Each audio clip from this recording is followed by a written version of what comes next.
process looks like.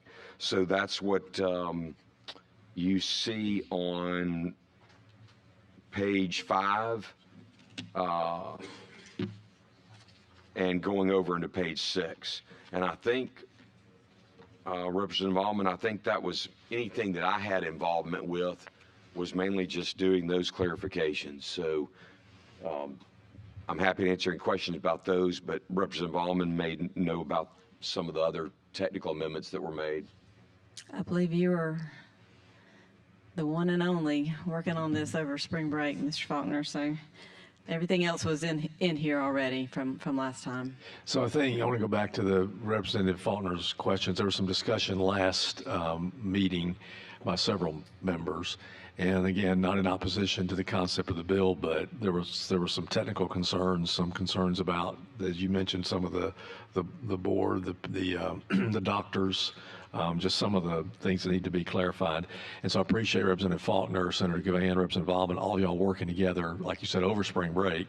And I saw Senator Gavan last night, and he mentioned he would not be here this morning, but and I think we're working with the finance department as well to make sure that everybody's concerned. So I think we've got a bill that everybody has agreed to that we can move forward with in good faith. So any further questions or comments by anyone about the amendment? Representative Chestnut. I saw this statement about the Alabama State Bar Executive Directors making selections on members of the bar.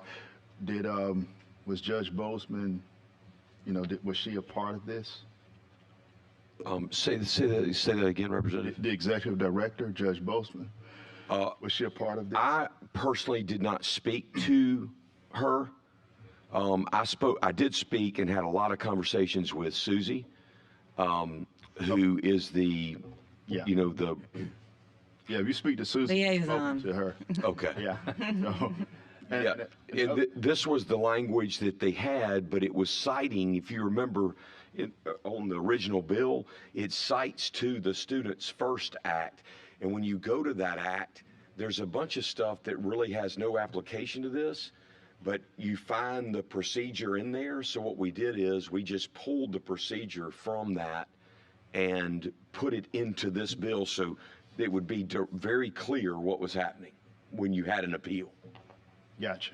And the other question, I think you mentioned to examiners. Were you talking about the Department of Examiners or? I think you meant Board of Adjustment. Sorry. Yeah, that's all right. Yes, I'm sorry, Prince. I meant the Board of Adjustment. So there were 2 references.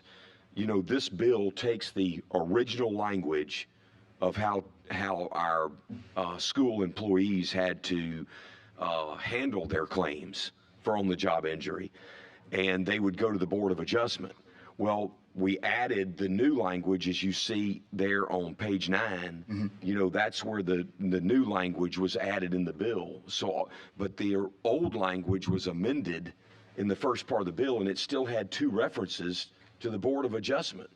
So we needed to make it clear that that does not pertain to someone who's covered under this new act that we're creating, so that they're not going to the Board of Adjustment. If that makes sense. Yeah, thank you for clearing that up, because that would be, because it's very tough. The board is very tough, So sorry, I may have misspoke if I didn't say the Board of Adjustment. Okay, thanks. Any other questions on the amendment? Amendment's been offered. Is there a second? Second, Representative Collins. All in favor say aye. All opposed? So the amendment is adopted. So now we have the bill as amended. Are there any questions or comments about the bill as amended? Move to give the bill a favorable report as amended by Representative Drummond. Second by Representative Chestnut. Any discussion? All in favor say aye. All opposed? Bill's given a favorable report. And thank you. Thank you again for all the work you guys have done on this bill. Yes, thank you, and Representative Faulkner. And in all sincerity, I thank you. You made some great points and changes, and appreciate all your work these past couple of weeks. Thank you all. I also want to say that the latest fiscal note I have on this bill is $15.6 million. Is that the most recent number? Yeah, so $15.6 million. That number has been floating around a little bit. So, all right, clerk, please call the next bill. House Bill 176 by Representative Shirey. Representative Shire, you're recognized.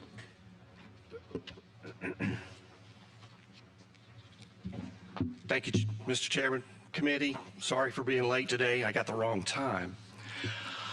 Members, this bill, HB 176, is a bill to remove the state sales tax on eyeglasses and contacts. Believe it or not, this is a bill that both optometry and ophthalmology can agree on. I think that's a good part of this bill. Alabama is one of only 6 states that tax eyeglasses and contact lenses. Of the states that do tax contacts and glasses, some of them only tax them at half rate. CMS classifies eyeglasses as prescription medical devices, and I'm not aware of any other medical device that Alabama taxes. This bill would help people of all ages in your district. All ages are affected, but seniors are disproportionately affected because more of them need glasses and their glasses are more expensive. There are other benefits, but I'll stop here and answer any questions that you might have. Any questions by any of the members? Fiscal note on this is $17.9 million annually. Is that right? That's what I got from LSA, but that number is inaccurate. Okay. And the reason it's inaccurate is the method that they use, they take the total market in the United States for eyeglasses and contacts and then divide that by our population. However, my bill does not cover online sales. Online sales of glasses is 37%.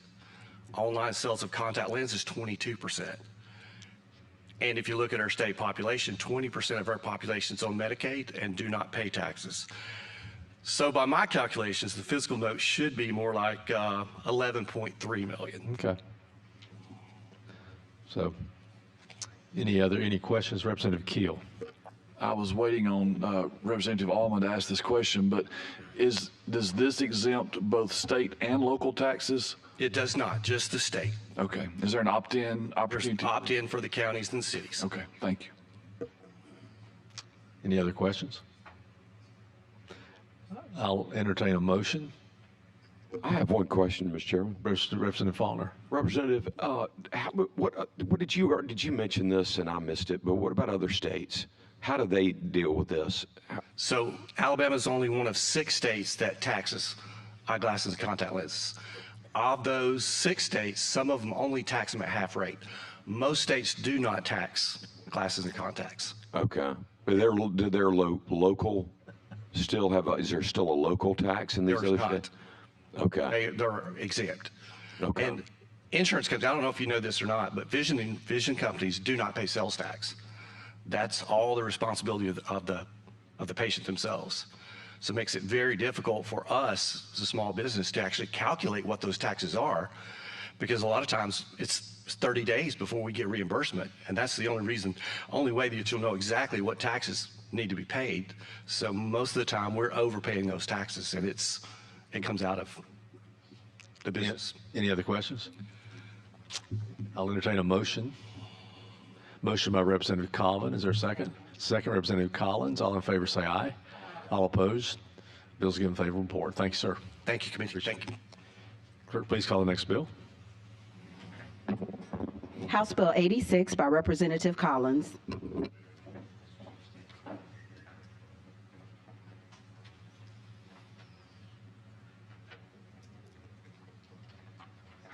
Representative Collins, you're recognized.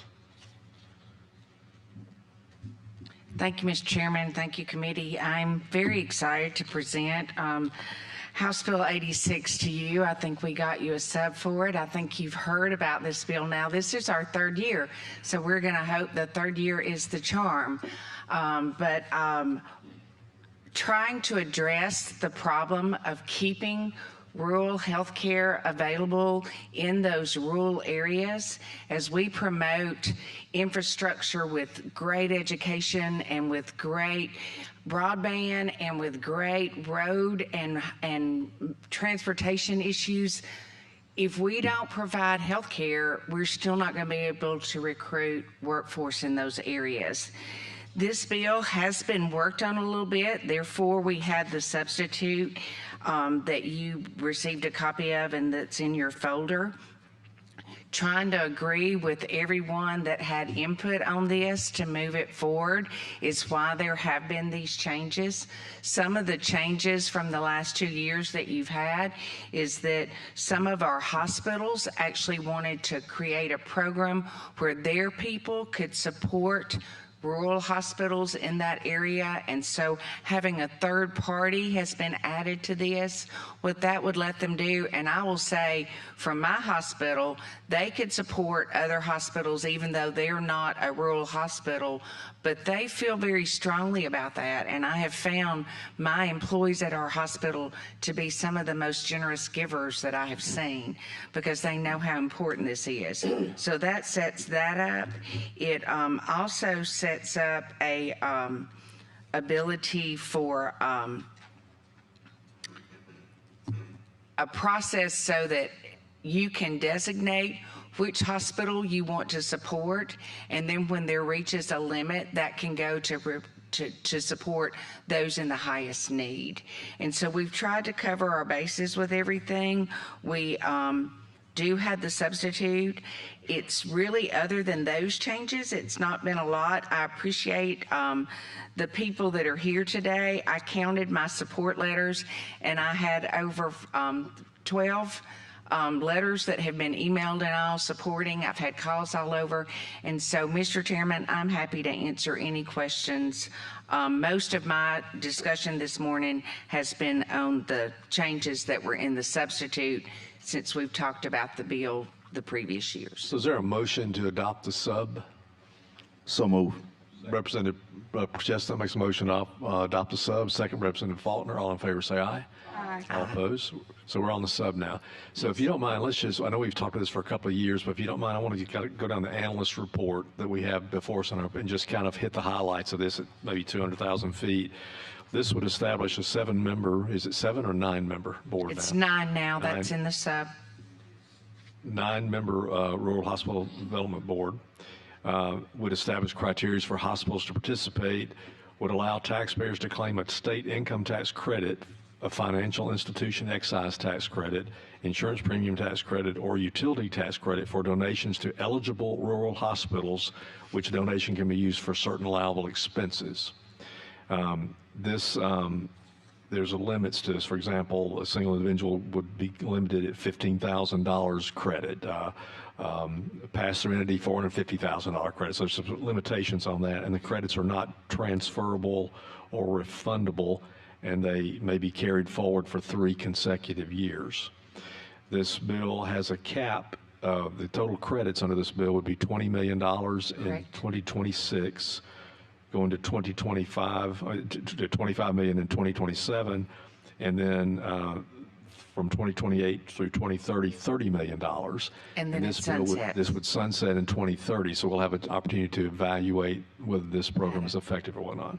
A rural hospital may receive at a maximum $750,000 in tax in 2026, $1 million in 2027, $1.25 million up to the year 2030. The Department of Revenue will publish a list of eligible rural hospitals to implement the rules. My understanding is that they're following a federal definition, It is. and there are, I believe, There are about 50, 53 but hospitals. 29 are at risk right now. But the part I really support in the bill is that these hospitals have to have a 5-year sustainability plan. So they have to show how they're going to use the funds so that they can eventually be sustainable. And I know we've seen that actually happen in Georgia, where we modeled the legislation from, and that they had hospitals that actually rolled off some of that because they were now sustainable. So the substitute allowed employees at a hospital to do payroll deductions to make a contribution toward this program if they'd like, right? Yes. We had a discussion yesterday. Can you just briefly describe what type of, what a rural hospital might do with these funds? We talked about a lot of the surgery would continue to be maybe in the city or urban settings or whatnot, maybe not these rural hospitals, but how would this benefit rural hospitals? Some of those rural hospitals, they want to keep their patients there for the procedures that they are able to do. But a lot of times, in order to recruit a newer, younger physician, they've been trained on this more modern equipment, so they might use it to get equipment like a robot or something that would help them do surgery on the things that they were able to do surgery. If they're very, very rural, what they might do too is set up, one of the hospitals would like to set up beds where they could do dialysis there in their local area. And so if you look at the three ways it can be used, it's for direct care, so they may need something in that hospital that helps them provide better just care for what's there. Operational expenses, because a lot of these hospitals have like a need for the robot, a need for the upgrades for the patient care that they are able to provide in that community. And then lastly, even their facilities, because some of them, in order to stay viable in that community, they have to have some upgrades in that. And so those are just some examples of things. They're not going to try to upgrade to a procedure that no one's going to have in that area. They're going to try to invest and show with their sustainability plan what they could use that would help them and be usable in that rural area for that community to limit their travel. You mentioned dialysis and the robotic equipment needs. You also, I think, mentioned yesterday the fact that like chemotherapy infusion. Chemotherapy, could be done there infusions. rather than having to travel to some far distance. So I don't live in a rural area. I was trying to understand really more of those specifics, and those were examples of what this would. And everything they can do in those local areas. Some of our biggest support has been from like a Huntsville hospital system that's not going to really benefit from it, but yet they know if they're getting good care in those rural areas, then they're better. Those patients are going to be in better physical shape when they do have to come in for their surgery. Any questions about the bill, Representative Colvin? Thank you, Mr. Chair. Representative, I just want to thank you for bringing this bill. You know, I have two hospitals in Marshall County that are, I would argue, are a staple in our community. One of those in my district in Albertville and Boaz. You know, our community does a good job supporting our hospitals, but also our hospitals do a good job supporting our communities. And I think it would be detrimental in Marshall County if we lost our two hospitals. And I believe they would qualify, it's my understanding, under this program, so I appreciate that. And you may have already answered this, but could you elaborate more? I think you said Georgia's had this program before, and from what I've gathered, it's been quite successful. Do you have kind of a track record on kind of how Georgia's done this? It's been very successful. Like I said, some have actually reached some sustainability and they're not needing the help as much, but they've also increased their credit almost, well, regularly. I don't know that it's annually, but regularly, and they're over $100 million on their credit now. Thank you. Other questions, Representative Drummond? Thank you, Mr. Chair. Good morning. I too want to thank you, but I got a question because I'm in an urban area, and my biggest, I think in our area we built a new emergency room facility at USA, and I can tell you from experience, it's already overused, and mainly because of all of the rural hospitals that have closed around us. The question will be, will we see, as a result of your bill, and I think it's a good bill, I voted for it last time, but I have to make my editorial statement as well as the question. Will you see a relief in those emergency rooms? But we keep biting at an apple when we need to go on and just fix the problem. Not only for rural hospitals, but also for urban hospitals who are seeing a severe amount of traffic from those rural hospitals. We need to fix healthcare in Alabama by any means necessary. So I just had to say that. So the question was about the emergency rooms. Thank you. And yes, it was. And actually, Mobile's one of the letters of support that I've gotten. I'm sorry? Mobile, the hospital in Mobile was one of the letters of support I've gotten for this. That was not the question. Will this bill help us to relieve the traffic that we now see? I believe it will. I think that's why they were requesting support or giving me support of the bill, is because they do believe it will relieve that. Representative Wood? Thank you, Mr. Chairman. I also would like to thank you for bringing this bill, and I'm glad that we're having the conversation about offering services at home, because transportation is a barrier for patients, and we don't offer transportation to these people, and we just assume that they can get wherever they need to get to have their care, and they can't. So I appreciate the opportunity for our local hospitals. I also have one, to keep the services there that they feel like they can offer to their patients, and keep that community.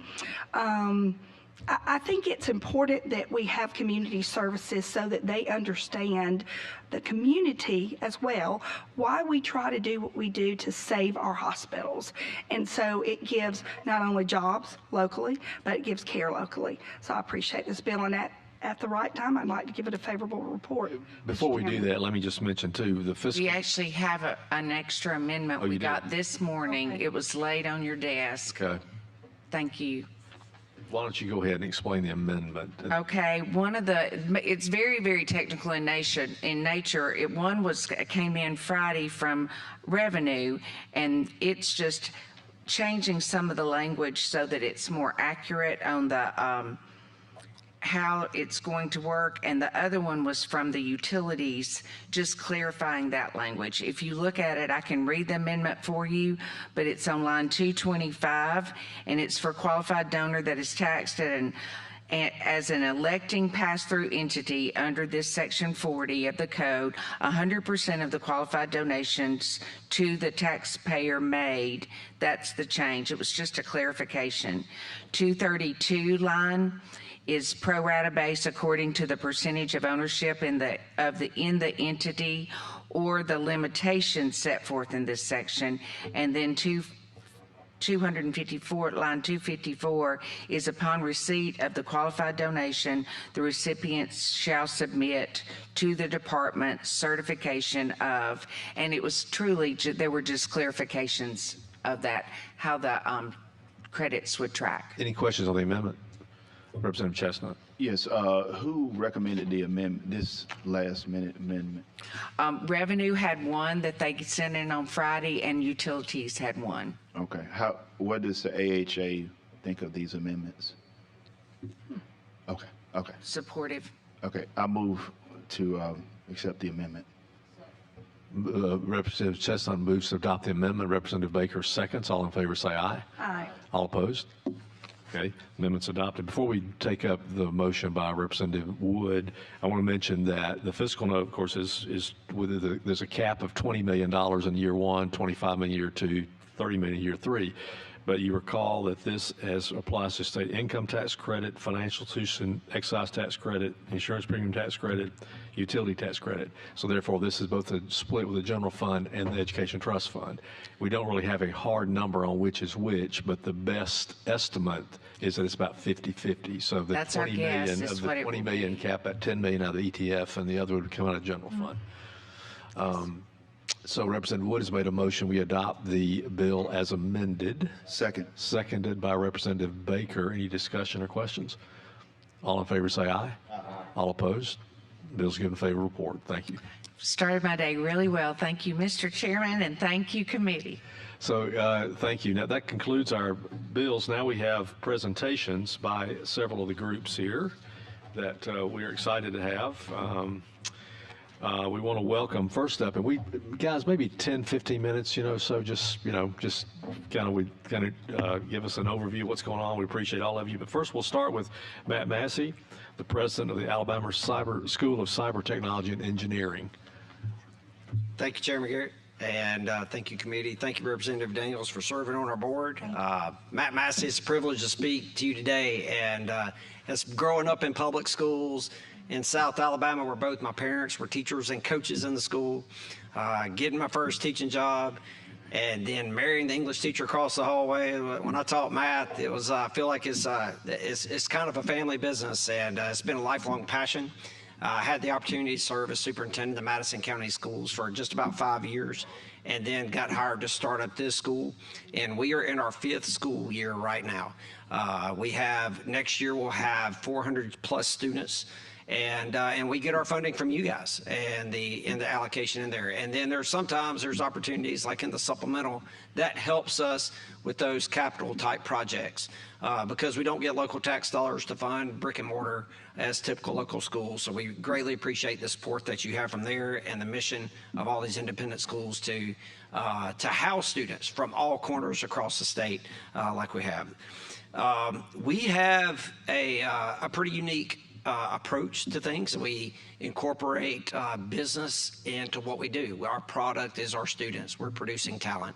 I've got two folks that's going to come share after me, and that's Peggy Lee Wright, our foundation director, Rosemary Hodges, our dean of learning. It's going to talk a little bit about our academic program.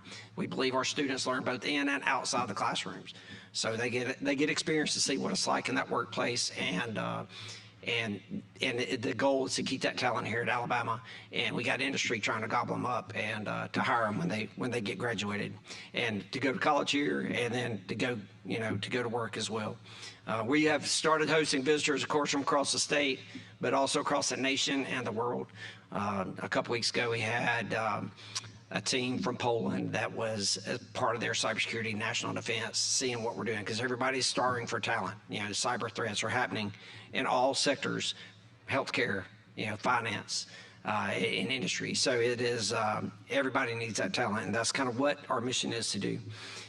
Part of that, of being, from public education all across the state, living in all corners of the state, and kind of my life and career is really that giving back. And one of the things that attracted me to this job is the unique piece that y'all put in the legislation when you pass it. In the opening line of code, it says create a school and then help replicate cyber and engineering studies across the state. That is in the opening line. So I want to talk a little bit about that second part of that mission as well. So one of the things that we do is called Excel, Advancing Cyber Concepts in Engineering Learning. And what we do is we take these little cyber camps and engineering camps and we go on the road. We're in schools all over the state. We're in over 40 schools this year. And that program is going to continue to grow, and y'all support that when y'all pass that budget. The other thing that we have is that we're starting to work with the State Department of Education. The story came out in Yellowhammer yesterday that the state of Alabama, ALSDE, has an AI course that nobody's teaching in the state. The course is approved, but there's no curriculum, there's no teacher training. So now we're going to be working with the state, developing that curriculum and training teachers and creating partnerships in that way, and that's really exciting. The other thing that we've got is the Alabama Cyber Range. We got funded for that this year. You guys funded that, and it's basically to extend and create kind of a lab environment where you can test cyber threats and cyber defenses with that. We got it started primarily for K-12. We opened it as a pilot to the community college system, hoping to maybe get one or two to try it out. We have 10 ACCS schools that are on our range right now with students that we are developing those labs and working with those teachers on that. So if you think about kind of the Netflix show, that 0 day of how things that can happen, that is, those threats are real.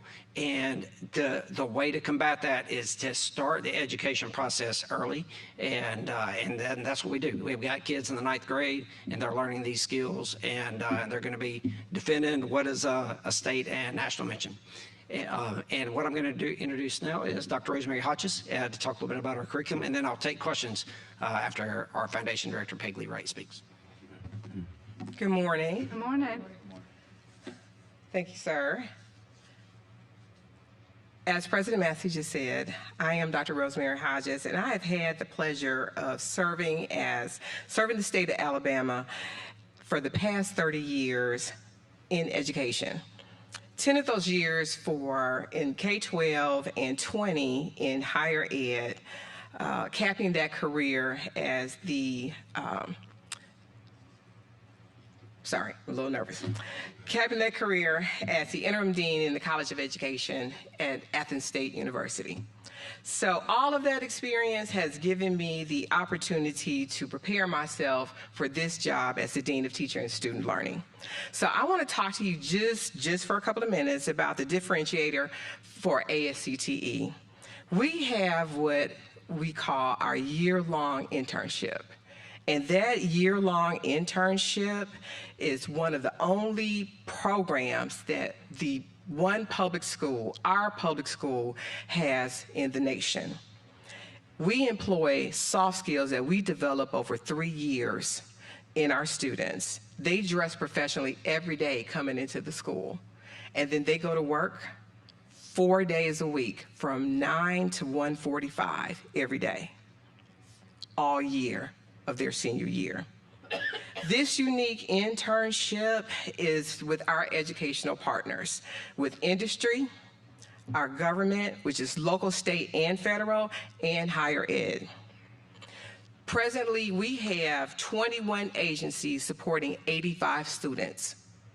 Of those, in those 85 students, they gain real-world experience. They develop their work skills, which support their patents.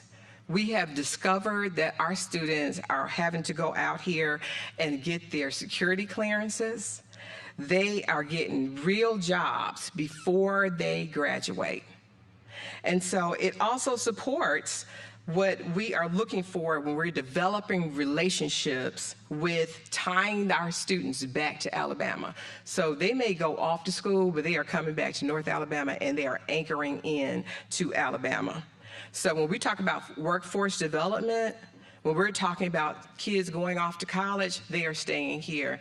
When I hear Representative Collins talk about the things for the rural hospitals, our kids are developing they're developing those skills, and they are creating things for those programs. So when you talk about robotics, they're creating things for them. So we're talking about they're developing projects for banking, healthcare, communications, social media, aviation. So this internship is such a differentiator that we get calls every day from around the nation asking us, how do we get this done? They ask us, where do we get the partnerships from? And so how do we provide these opportunities for these students? I'm going to introduce Ms. Peggy Lee Wright, who is our ASCTE Foundations Director, and she's going to talk about how do we do the partnerships. Okay, we're short on time, so just please. I'm going to do it in 60 seconds, sir. Okay. My name is Peggy Lee Wright. I'm the Foundation Director for ASCTE. That is the fundraising arm for the school. My background is in Department of Defense, U.S. Army helicopter pilot, so I understand what it is. Thank you so much, ma'am. Thank you. I understand what it is to lead a team, have a mission completion, and to invest in a strategic asset. And that is exactly what this school is. It's a strategic asset to the state of Alabama and to our nation. We have already fundraised over $25 million from industry throughout the nation in order to build our capital campaign, our campus. Our campus is 26 acres.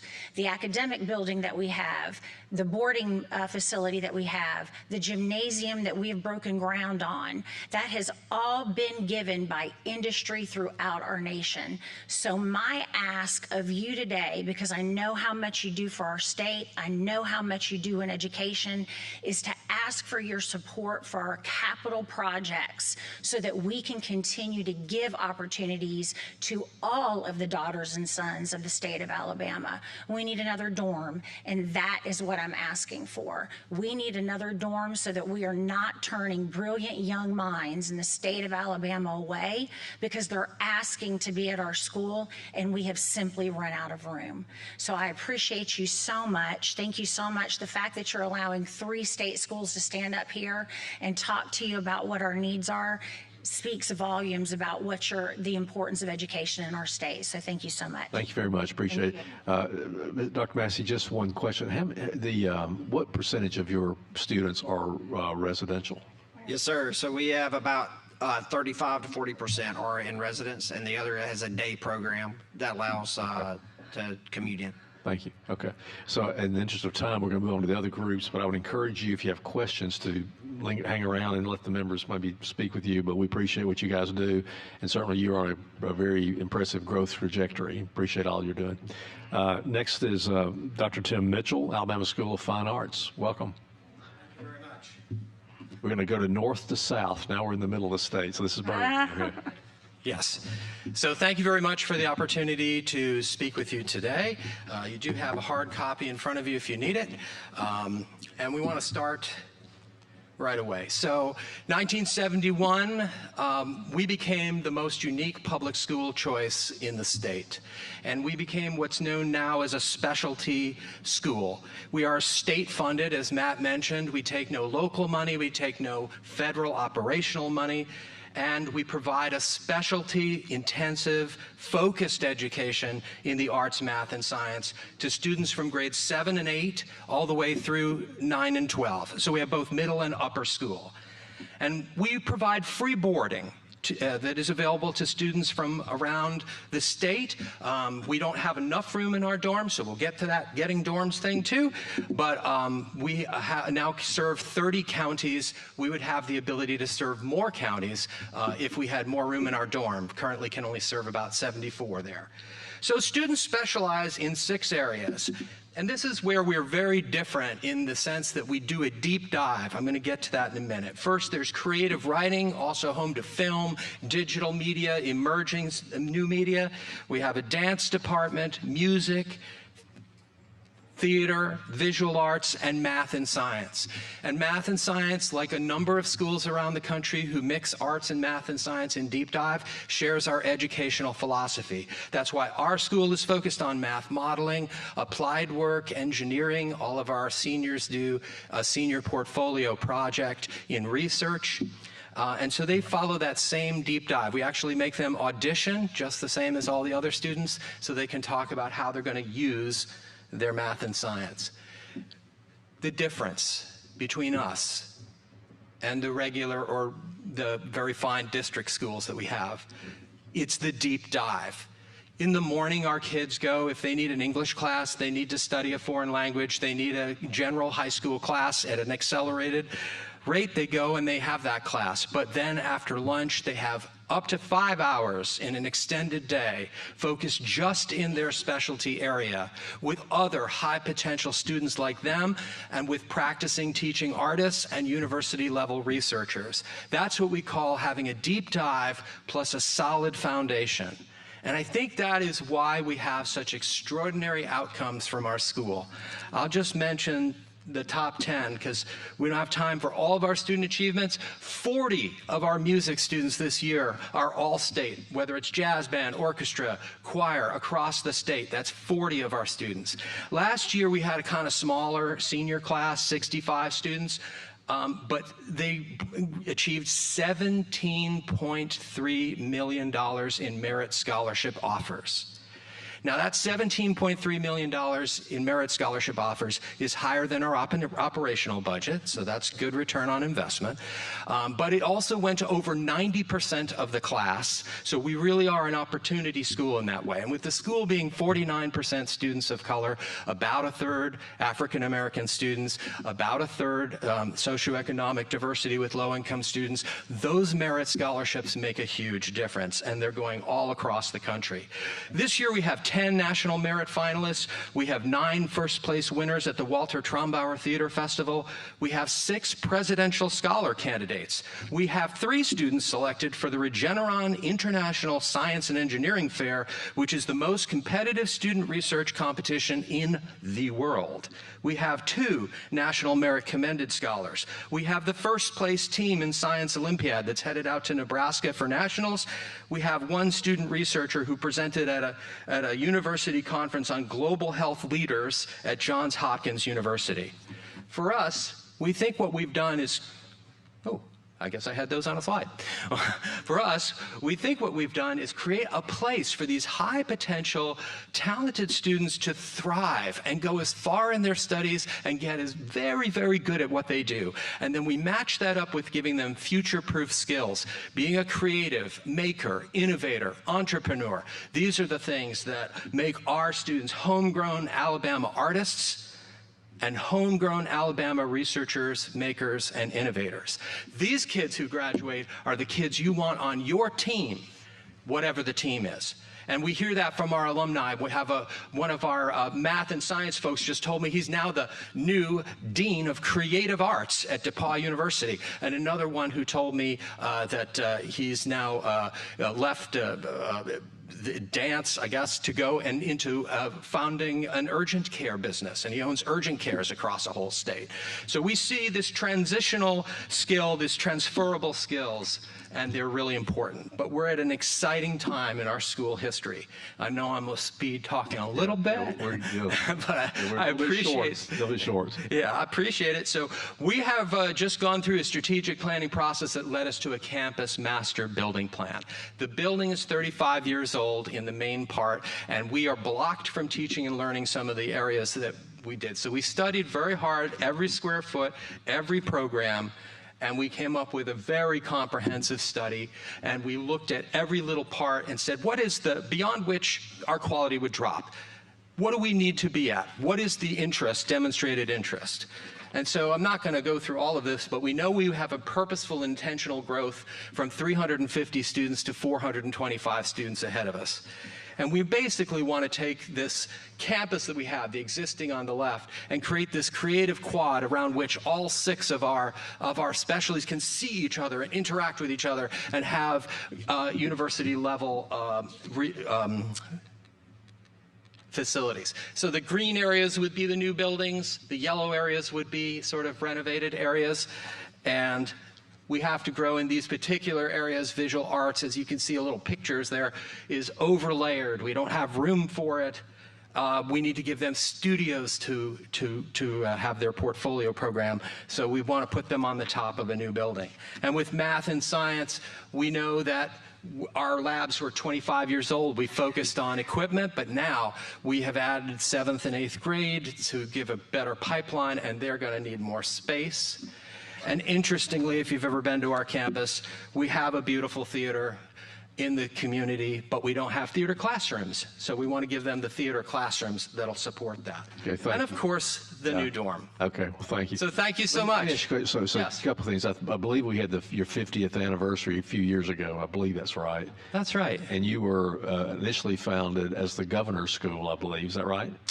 You know, I know we were founded with the support of Governor Lurleen Wallace and then some others, so I didn't know that title, but yes. Yeah, and we've become a model, I think, a resource. What percent of your students are residential?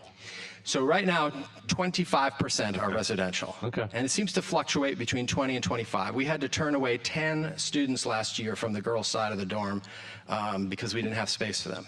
Okay, well, you had a lot of interesting information there. That 10 merit finalist is pretty stout. It's pretty stout. Thank you very much. Appreciate it. Thank you. Thank you very much. Now, Dr. John Hoyle, Alabama School of Math and Science, down from Mobile now. So we're now at the Gulf Coast. Well, I understand the assignment. I need to be quick, and I will do that for you. I am so thrilled to be here. My name is John Hoyle. We love being in Mobile, and I had a flurry of texts this morning from faculty and staff members who wanted to make sure to thank you for what you do for us. So we're very grateful to be supported by the legislature, and we're proud of the work we do. We are doing incredible work. We are focused on taking young people from all over the whole state, and we've had all 67 counties represented, and right now we have 58 counties represented. We are 100% residential. And I'm going to get right to the point. We've had incredible successes lately. We're the #1 ranked STEM school and school in Alabama and the 34th ranked school in the whole country out of 26,000. We believe in what we're doing. We're different. We take kids from all over the place, nurture them, give them all sorts of support, and they crank out ready to be leaders, ready to help Alabama, because that's our mission. 75% of our graduates stay in Alabama and go to Alabama colleges. And then of those, about 70% stay in the state and work in Alabama.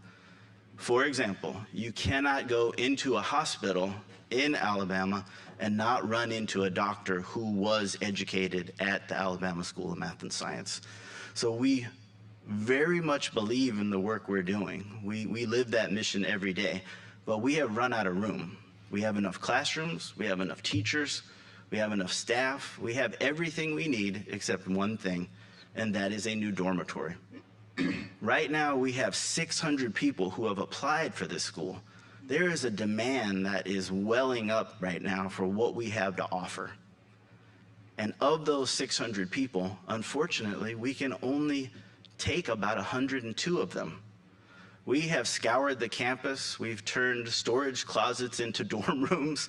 We have been as creative as people can be, and we are out of room. So our ask to you is a very honest ask, which is allow us to take more students on from this great state and churn out leaders.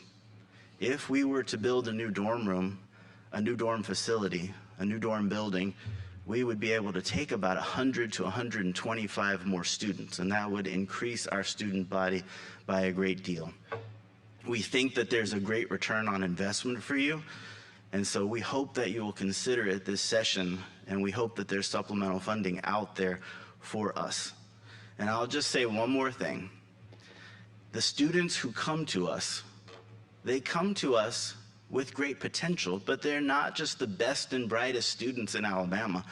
We have students from all places, from rural areas, from people who want to go to ASMS and then return and become physicians in rural areas because they know that that's a need. So these kids come to us as raw potential, and they really grow when they're there. For example, there's a senior this year who came to us from a county close to Selma, and he came with a 17 on his ACT, and we took a great risk to get him. He increased his points by 11 and will now go to Tuskegee on a full scholarship. He wants to be an engineer. And that's the kind of leadership we develop in the state. And we preach to them, stay in Alabama. And so we hope you'll consider that. If you want to come down and see what we have to offer, we know that there are lots of people who think young people are this and that in the world. They're on their phones. They don't know how to interact. But if they're in a residential environment in this day and age, post-COVID, what that does is forces them to get along with people, to iron out their issues in the dorms, to be leaders. And so we have students who are amazing, and I want to introduce one of them to you. His name is Dorian Gonzalez. He's from Shelby County. He's a junior, and it's my pleasure to have him here today. Thank you. Thank you very much. Appreciate it. Good morning. My name is Dorian Gonzalez. I am a junior from Shelby County, like Dr. Hoyle said, and I chose ASMS for two reasons. I chose it as a challenge to my academic career and a different life from home. One thing that Dr. Hoyle always mentions is that a lot of students, like myself, come from very unstable backgrounds at their home, and money isn't always readily available for students like me. So my family supported this decision, and we understood that leaving home was probably the best decision for me at the time. I have now been at ASMS for 2 years, and I'm happy to say that I've seen a change in not only myself, but also in my peers. Being at a residential school has helped me in both my academic life and my social life. I can hang out with friends who have the same values as me, but at the same time, I learn from students from all 64 counties of Alabama. I also learn from their cultures and from what their home lives look like, and that has helped me grow. Students grow here, and I believe this is what makes our residential model so special. For example, I have a story from my first year as a sophomore that I would like to tell you. When I was doing laundry during my first week, I had one, he's now my best friend, and he asked me, how do you use a Tide Pod? So yes, I was really astounded by his question because, you just throw it in there and you do your laundry. I don't know how much So simpler you it can said get than Tide that. Pod, not iPod, right? It is a Tide Pod, but I've seen this student grow in so many ways. He's become so much more independent now. He does his own laundry, he does his own homework. He's taking higher classes than I am in mathematics and chemistry. So that I'm really proud to have seen that as his best friend and his growth. And I really do believe that his growth would not have happened anywhere else but ASMS. In terms of education, I'm achieving things I would have never imagined possible while at the same time learning humility. When I came to ASMS, I truly believed I was going to be at the top of my class. I was humbled very quickly by the growing talent of this state. And I've learned to take time to grow and accept that I will have to work harder to become better than ever. Today, I now work at the Mitchell Cancer Institute in South Alabama, researching cancer, and specifically in breast cancer and biomarkers for detecting it easily. And my ACT score has gone from a 24 to a 31. Wow. Thank you. Thank you. And I also take higher education math and I also take higher education classes in mathematics, chemistry, and biology. I pray that more students get to experience the ASMS that I experienced today and the ASMS that has changed my life for the better. I pray that this experience can be shared with more brilliant students of this state through a new res hall for our growing student body. I'm forever grateful for your part in my education and for your ongoing support of my institution. Without this residential model and the school, I would not be where I am today. Thank you. Thank you very much. Appreciate it. Well done. Any comments by any members? We appreciate all of you guys. Appreciate what you mean to our state and the role you play in our state. And we're happy that you're all growing and you're all advancing. We're happy to support that. And it's just good to hear the stories that we don't often hear. Any questions or comments? Representative Collins. I want to thank all three of the schools that are participating. I have students from my areas over the years who have participated in your schools, in all three of them, and very just wide variety of students and of interest, but they've all benefited significantly, and I appreciate and thank you for what you do. Representative Chestnut. Oh, I just had a question for the first gentleman at Alabama School of Math and Science. I just wanted to ask on this, I see here on this flyer that you passed out, is this gentleman from Dallas County, this young man here? Yes. That's Maurice Sellers' son, right? Yes, that's Yeah. right. All right. Yes. Okay, yeah. An amazing kid. He's showing out. He's showing out. He's showing out.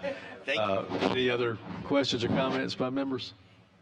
Mr. Chairman? Representative Faulkner. Yeah, I was pretty astounded, Tim, to see the 10 National Merit finalists. That seems like a really high number to me. Is that, I assume that's not normal, right? I mean, not you.